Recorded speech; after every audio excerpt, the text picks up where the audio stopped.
Empecemos pues. Poder resolver la problemática propuesta en esta masterclass sobre cómo contribuye un revisor fiscal en las estructuras de gobierno corporativa implica que abordemos la temática desde 3 aspectos claves. El primero, la revisoría fiscal, luego el gobierno corporativo y luego la relación. Claro para nosotros que existe una institución creada por la ley, que es la revisoría fiscal, con unas funciones que han sido enmendadas por la ley. Y también, si hacemos una breve reflexión desde lo que veíamos sobre el caso Enron, han surgido serios conflictos de interés entre los órganos de gobernanza, o surgieron entre los órganos de gobernanza de Enron y el ejercicio de la auditoría. Digamos que el detonante en este caso tiene que ver con el cumplimiento del sistema de control interno y de verificación de la tarea que estaban haciendo los auditores. Claro, no existía la adecuada independencia. ¿Listo? Ni entre los miembros mismos del Consejo Directivo de Enron, ni entre los miembros y el revisor fiscal, en este caso de Enron fue el auditor externo, ni la suficiente independencia entre ellos. Cuando uno piensa en la revisoría fiscal, y lo conversábamos en una de las masterclass que tuvimos, que fue una masterclass sobre el rol del revisor fiscal. Si ustedes recuerdan, decíamos, ese revisor fiscal es un profesional que, si bien nos va a acompañar como empresarios, a partir de los resultados de sus evaluaciones, del trabajo que él haga, que nos va a servir para construir una mejor empresa, para ajustar esa empresa a los estándares que nosotros queremos y dirigirla hacia los objetivos que tenemos como empresarios. Ese revisor fiscal es una institución que ha sido creada por la ley, y como está en la ley es muy clara de cuáles son sus funciones. Entonces sí, acompáñenme, pero yo también tengo unas tareas y unos resultados que mostrar frente a lo que usted hace en su organización, a su gestión, a su presentación de información, a la forma en que usted salvaguarda sus recursos. Y ahí es donde empezamos a hablar de esas funciones claves que contempla el Código de Comercio y que ustedes quedaron de leer, si no recuerdan. Y recuerden revisarse el Código de Comercio, funciones del revisor fiscal, en donde le habla de la salvaguarda frente a los activos, frente a la información, de los mecanismos de control interno que debe existir en una organización, las evaluaciones que el revisor fiscal hace sobre el sistema de control interno, sobre la salvaguarda de activos. Ese impartir instrucciones, que significa velar porque se cumpla, ¿cierto? Antes de irnos a gobierno corporativo, velar porque se cumpla con esas funciones o con esas directrices, mejor, que ha dado la alta dirección de la compañía. Y empieza uno a ver esa cobertura que va más allá de un proceso netamente contable, autorizar con sus estados financieros, que se traslada también a los procesos de due diligence. Tanto también tengo que dar informes a la OIAF como revisor fiscal. Y digamos que empiezo a ver todo el marco general que me va a dar entrada a lo que es el gobierno corporativo, que también conversamos en una masterclass sobre gobierno corporativo. Y si lo recordamos, cuando nosotros veamos el gobierno corporativo, dijimos, ok, es un conjunto de normas, procedimientos y principios, ¿cierto? Que lo que hace es ayudar a gestionar y controlar las organizaciones. Eso me facilita el control y la gestión de las organizaciones y, por supuesto, el relacionamiento con los grupos de interés. Y digamos que eso que se llama normas, principios, procedimientos, de alguna manera se enlazó con las estructuras de gobierno y con el trabajo de los revisores fiscales frente al cumplimiento que debe hacerse de esos principios y normas. Y veíamos también en esa sesión, si ustedes lo recuerdan, que habían unos principios claves de lo que eran las estructuras de gobernanza.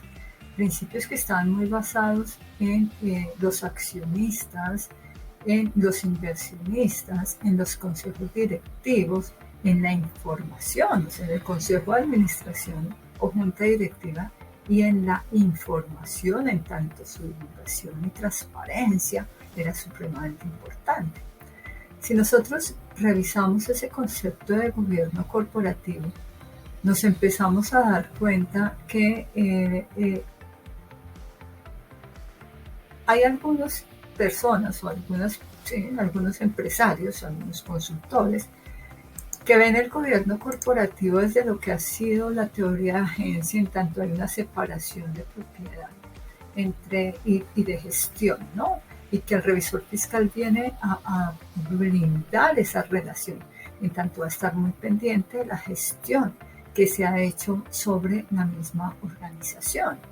Digamos que se diseñan mecanismos para controlar el comportamiento que pudiera tener ese alto directivo. Sin embargo, otros podrían ver el gobierno corporativo como los gerentes, la junta directiva e incluso los auditores, en este caso los revisores fiscales, se ayudan mutuamente en el desarrollo de estrategias y políticas, se colaboran. Y para otros esto de gobierno corporativo es un asunto meramente simbólico que no tiene más que aportar o mucho que aportar a las mismas organizaciones. El gobierno corporativo entonces es el sistema por el cual la organización es dirigida y controlada y abarca relaciones del consejo directivo, junta directiva, accionistas, grupos de interés, y es importante porque analiza cómo esos tomadores de decisiones están tomando decisiones, cómo pueden y deben ser monitoreados, cómo se les puede exigir una mejor rendición de cuentas, si ustedes me permiten ese término que es muy estatal. De otra parte, cuando hablamos de esa divulgación y transparencia de información en gobierno corporativo, es pensar en quiénes tienen acceso a esa información, de qué calidad es esa información. Solo el accionista principal tendría acceso a la información y las partes interesadas. Es por eso también que se nos vuelve importante como establecer unos mecanismos claros de lo que va a ser la presentación de información y cómo se debe presentar esa información. Digamos que si uno ve de manera general lo que es el gobierno corporativo y el rol del revisor fiscal, que nuevamente les invito a revisar las masterclass sobre gobierno corporativo y rol del revisor fiscal que tenemos a su disposición, pues uno empieza a pensar cómo estas dos se van a relacionar, cómo van a crear sinergias. Y digamos que antes de hacerlo debo pensar que los mismos entes de inspección, vigilancia y control han establecido la urgencia de que las compañías cuenten con códigos de mejores prácticas para el gobierno corporativo. Bajo este enfoque, la autoridad reguladora emite un conjunto de principios que se espera que los directores de las empresas, sobre todo porque recordemos que el gobierno corporativo nace como una forma de ayudar en transparencia y calidad de información a todas aquellas que cotizan en el mercado de valores.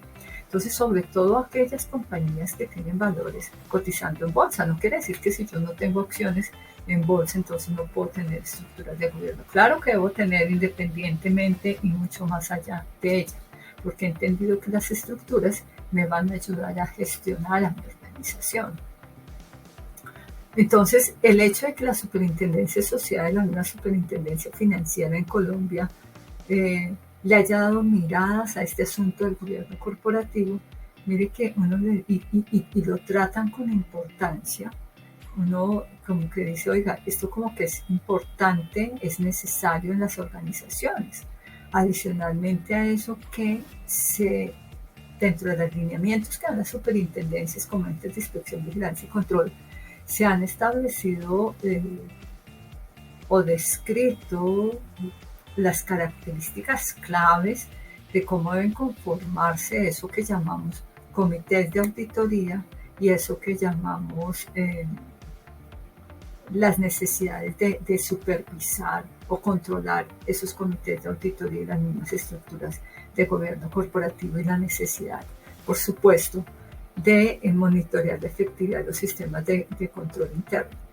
Y eso se pide generalmente con los estados financieros. Recuerden ustedes que tenemos un informe de gestión en donde estamos dando cuenta de lo que ocurre en las organizaciones.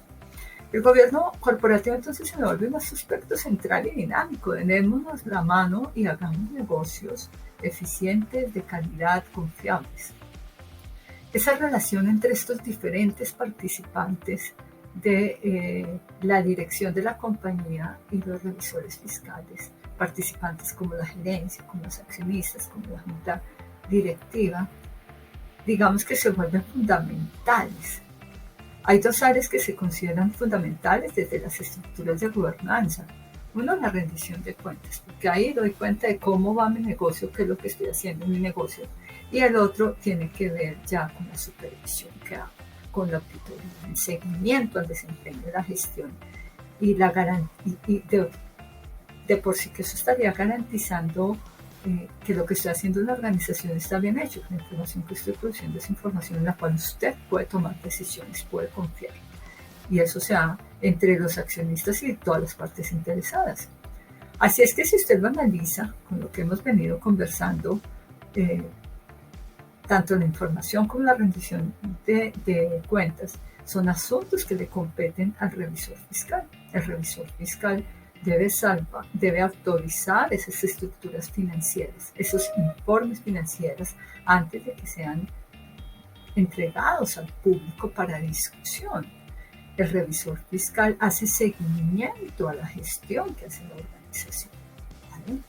En tanto le compete porque las mismas funciones así están establecidas en el Código de Comercio. Ahora bien, hay un asunto que venimos trabajando desde que conversamos el caso Enron y nos sentamos un poquito en ese caso Enron, y es que digamos que